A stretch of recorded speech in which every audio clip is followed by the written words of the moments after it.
Ada 5 hukum membaca Bismillahirrahmanirrahim.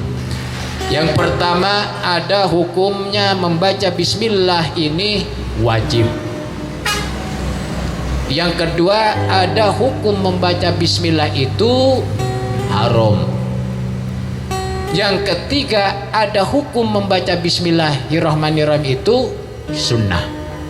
Yang keempat, ada hukumnya membaca Bismillah itu, ada kalanya hukumnya membaca Bismillah itu makruh. Dan yang terakhir, hukum membaca Bismillah itu mubah.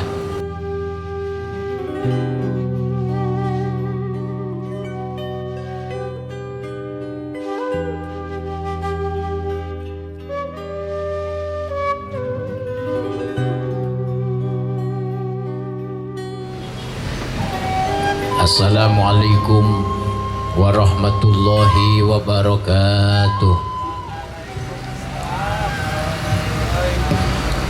Bismillahirrahmanirrahim. Qala Syekhu Muallifu rahimakumullah wa nafa'na wa nafa'ni wa bi ilmihi amin. Allahumma hdina bi barakati wal karamati Syekhul Imam Al-Alim Al-Alamah Al-Hibrul Bahrul Fahamah Syekh Muhammad Nawawi Al-Jawi Al-Bantani wa bi barakah wal karamah Syekh Muhammad Hasbullah bi barakatihima wa karamatihima agisna ya Allah fi qadai hawaijana min kulli hawaiji dunya wal akhirah wa antabtah lana qulubana bi futuhil arifin wa anta nawwara qulubana bi futuhil arifin wa tulhimana ilman laduni bi rahmatika ya arhamar rahimin walhamdulillahi rabbil alamin. Bismillahilhamdulillah wassalatu wassalamu ala rasulillah alladzi la nabiyya ba'dah. Allahumma salli wa sallim wa barik ala sayyidina wa habibina wa syafi'ina wa maulana Muhammadin al-fatihi lima ughliqa wal khatimi lima sabaq nasiril haqqi bil haqqi wal hadi ila siratikal mustaqim wa ala alihi wa ashabihi haqqa qadrihi wa miqdaril aliyyil azim amma ba'du. Waqad qala Allah Ta'ala fil Qur'anil Karim wa huwa asdaqul qailin. A'udzu billahi minasy syaithanir rajim. Bismillahirrahmanirrahim. Yarfa'illahu alladhina amanu minkum walladhina utul ilma darajat. Al-ayah.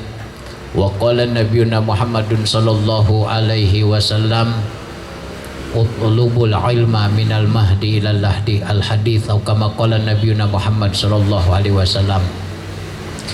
Wa qala Syekh Muallif Allahumma aftah lana futuhal arifin waftah liman 'allama wa ta'allama hadzal kitaba futuhal arifin waftah liman 'allama wa ta'allama hadzal kitaba futuhal arifin bi rahmatika ya arhamar rahimin.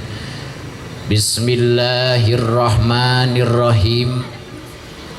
Bismillahi dengan aku mengawali atau aku memulai mengkaji kitab Riyadul Badi'ah dengan menyebut asma Allah, dengan menyebut nama Allah.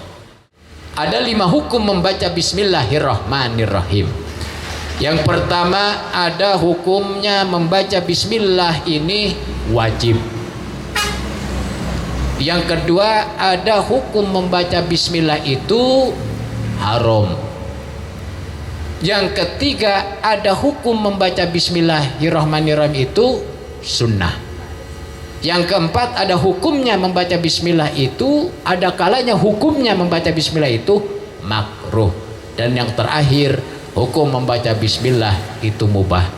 Saya ulangi, Bismillah ini ada 5 hukum. Membaca Bismillah pertama ada yang hukum wajib, kedua ada yang hukumnya membaca Bismillah haram, ketiga ada hukumnya membaca Bismillah ini sunnah, keempat ada hukumnya membaca Bismillah ini makruh, kelima ada hukumnya membaca Bismillah ini mubah atau boleh-boleh saja. Dimana ketika kita membaca Bismillah yang pertama itu hukum wajib, kok kenapa baca Bismillah itu jadi wajib? Apa alasannya? Kenapa latar belakangnya? Di mana dalilnya?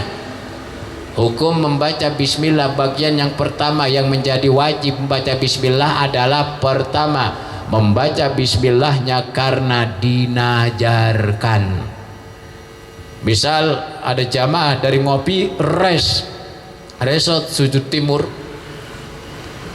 majelis ngopi ngobrol perkara iman, Islam dan ihsan. Ia bernajar, seandainya tahun 2022 saya mendapatkan jodoh, maka saya bernajar akan membaca bismillahirrahmanirrahim 1000 balik. Maka itu hukum baca bismillahnya menjadi wajib. Ini hukum membaca bismillah yang wajib, pertama karena dinajarkan alasannya. Yang kedua adalah membaca bismillah di dalam sholat ketika membaca surah Fatihah. Ketika kita membaca Fatihah, maka bismillah ini adalah ayat Fatihah, dan bismillah ini berarti salah satu rukun kesempurnaan baca Fatihah. Sedangkan sholat itu ada rukunnya, rukun kauli, salah satunya adalah membaca suratul Fatihah. Madhab Syafi'i berkomentar, wa basmalatu ayatu minha, bismillahirrahmanirrahim itu ayat, sebagian dari ayat Fatihah.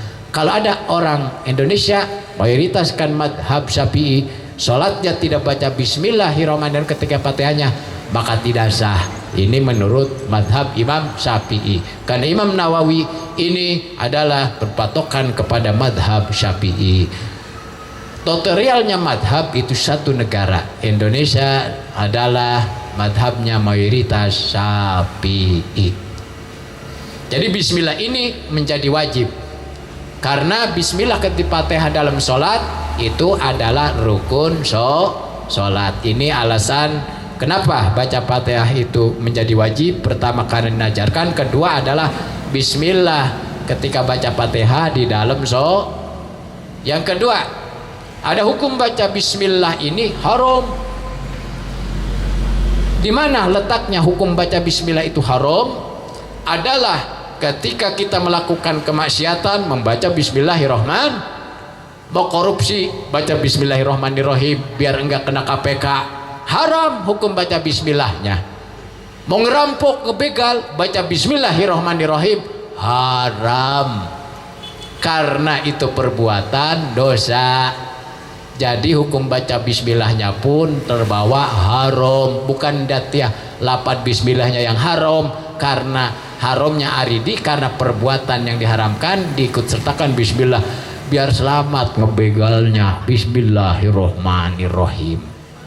Jadi haram, malah dicatat dosa.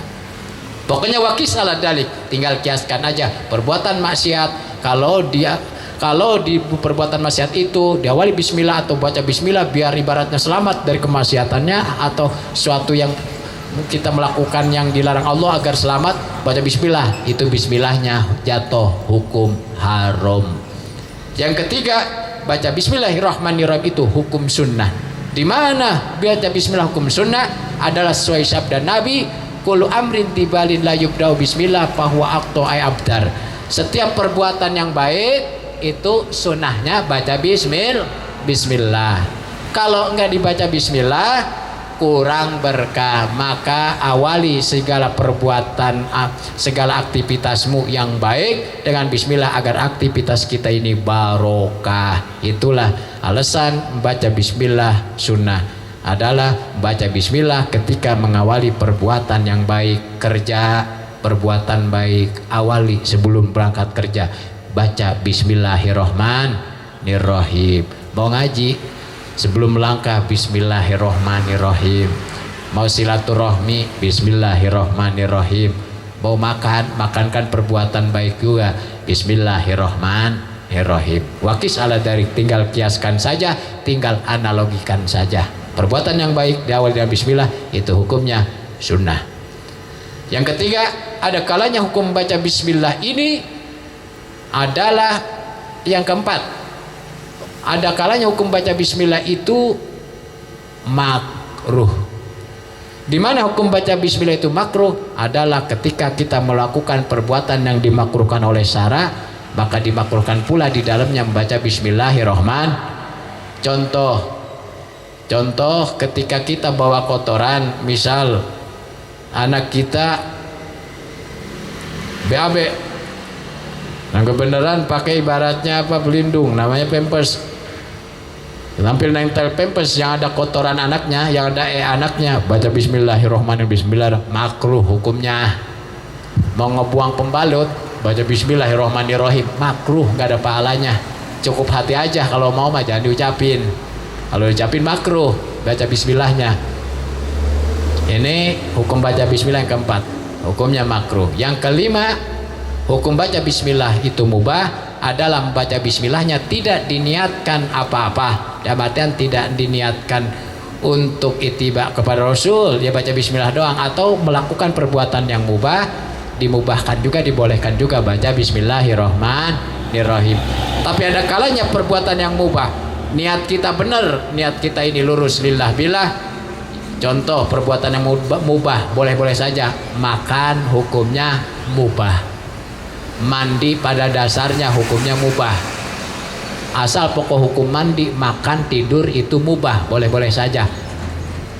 Kita mau tidur, baca bismillah gak niat apa-apa, bukan niat ibaratnya karena perintah dan dianjurkan oleh syara, oleh Nabi Muhammad SAW, sebelum tidur pasrahkan diri kita baca bismillah agar selamat. Nggak niat baca bismillah, nggak niat ta'abud, los aja, yaitu berarti tanpa ibaratnya niat, berarti mubah.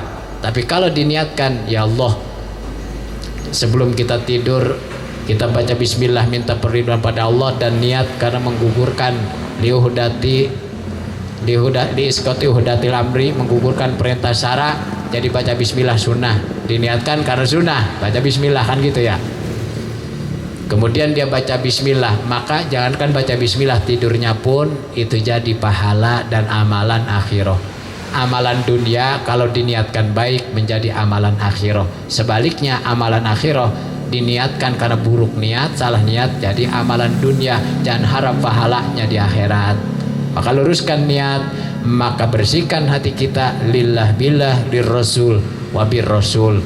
Itu pembahasan bismillahirrahmanirrahim dan hukum-hukum membaca bismillahirrahmanirrahim. Kira-kira para jamaah ada yang mempertanyakan atau akan ada yang bertanya tentang pembahasan bismillah?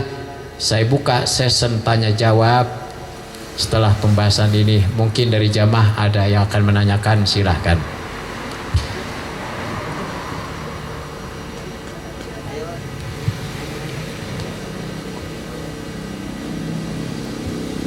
Sambil berjalan, nanti kalau ada yang menanyakan tolong acungkan jarinya sambil berjalan pembahasan ya. Ya. Jadi itulah hukum membaca bismillah dan pembahasan bismillahirrahmanirrahim.